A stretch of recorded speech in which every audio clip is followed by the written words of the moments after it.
Hi നമസ്കാരം, എല്ലാവർക്കും സുഖമല്ലേ? ഇന്ന് ഞാനൊരു വിഷു സ്പെഷ്യൽ ഐറ്റവുമായിട്ടാണ് വന്നിരിക്കുന്നത്. ഈ മുറത്തിലുള്ള ഐറ്റംസ് കാണുമ്പോൾ തന്നെ നിങ്ങൾക്ക് മനസ്സിലാവും എന്താണ് എൻ്റെ ഇന്നത്തെ റെസിപ്പി എന്ന്. അത് തന്നെ, സാമ്പാർ തന്നെയാണ് ഇന്നത്തെ എൻ്റെ റെസിപ്പി.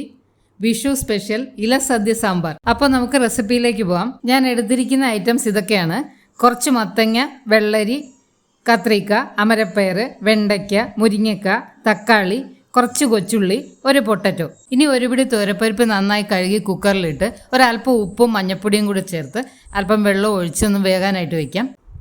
ഇനി സാമ്പാർ മസാല ഉണ്ടാക്കാനായിട്ട് ഞാൻ 2 സ്പൂൺ മല്ലിയും 1 സ്പൂൺ തൂരപ്പരിപ്പും 4-5 മുളക്, അത് എരിവനുസരിച്ചിടുക, 1/4 ടീസ്പൂൺ ഉലുവയും 1/2 ടീസ്പൂൺ ജീരകവും 1 തണ്ട് കറിവേപ്പിലയും. കായം കഷ്ണമാണ് ഇടുന്നതെങ്കിൽ ഈ സമയത്തിടണം. ഞാൻ പൊടിയാണ് ഇടുന്നതുകൊണ്ട് ലാസ്റ്റിലാണ് ഇടുന്നത്. ഇതൊന്ന് ഡ്രൈ റോസ്റ്റ് ചെയ്ത് പൊടിച്ചെടുക്കണം. കായം സ്വാദനുസരിച്ച് ചേർക്കണം. ചിലർക്ക് കൂടുതൽ വേണ്ടി വരും, ചിലർക്ക് കുറച്ച് മതി. ചിലർ ഇതിൻ്റെ കൂടെ കുറച്ച് തേങ്ങ കൂടി വറുത്തെടുക്കാറുണ്ട്. അതിൻ്റെ സ്വാദ് ഇഷ്ടമുള്ളവർക്ക് അങ്ങനെയും ചെയ്യാം. ഇതെല്ലാം ഇപ്പം നന്നായിട്ട് റോസ്റ്റ് ആയിട്ടുണ്ട്. ഇതിൻ്റെ ഇട്ട പരിപ്പൊക്കെ നന്നായിട്ട് ചുവന്നിട്ടുണ്ട്. കറിവേപ്പിലയൊക്കെ ക്രിസ്പായി എല്ലാം പാകമായിട്ടുണ്ട്. ഇനി ഇത് സ്റ്റൗ ഓഫ് ചെയ്ത് നമുക്ക് തണുക്കാനായി മാറ്റി വെച്ച് തണുത്ത ശേഷം പൊടിച്ചെടുക്കണം. ഞാനതിൻ്റെ കഷ്ണങ്ങളൊക്കെ റെഡിയാക്കി വെച്ചിട്ടുണ്ട്. ഇനി ഇത് നമ്മളൊരു ഉരുളിയിലാണ് ഉണ്ടാക്കാൻ പോകുന്നത്. ഇത് കുക്കറിൽ ഉണ്ടാക്കുന്നതിനേക്കാൾ എപ്പോഴും ടേസ്റ്റ് കൂടുതലുള്ളത് ഇങ്ങനെ സ്ലോ കുക്കിങ്ങിൽ ഉരുളിയിലോ അല്ലെങ്കിൽ ചട്ടിയിലോ ഒക്കെ ഉണ്ടാക്കുന്നതാണ്. ഇനി ഉരുളിയിലേക്ക് കുറച്ച് വെളിച്ചെണ്ണ ഒഴിച്ച് നമുക്ക് ഈ കഷ്ണങ്ങളൊക്കെ ഒന്ന് വഴറ്റിയെടുക്കാം.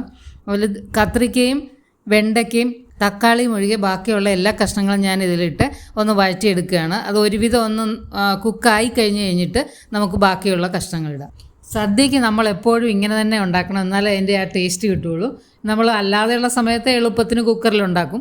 ഇപ്പോൾ ഈ കഷ്ണങ്ങളൊക്കെ ഒന്ന് ഹാഫ് കുക്കായിട്ടുണ്ട്.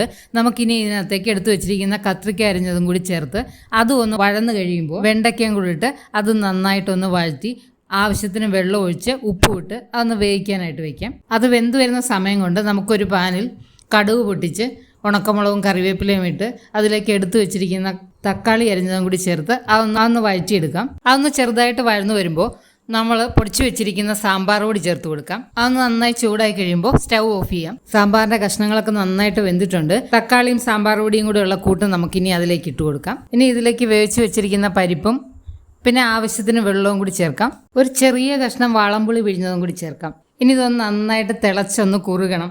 സദ്യയുടെ സാമ്പാർ എന്ന് പറയുമ്പോൾ അല്പം കുറുകിയതാണ്, അത് ഒരുപാട് ലൂസല്ലല്ലോ. അപ്പോൾ അതേ നമ്മുടെ സാമ്പാർ നന്നായിട്ട് തിളച്ച് കുറുകി പാകത്തിന് കൺസിസ്റ്റൻസിയൊക്കെ ആയിട്ടുണ്ട്.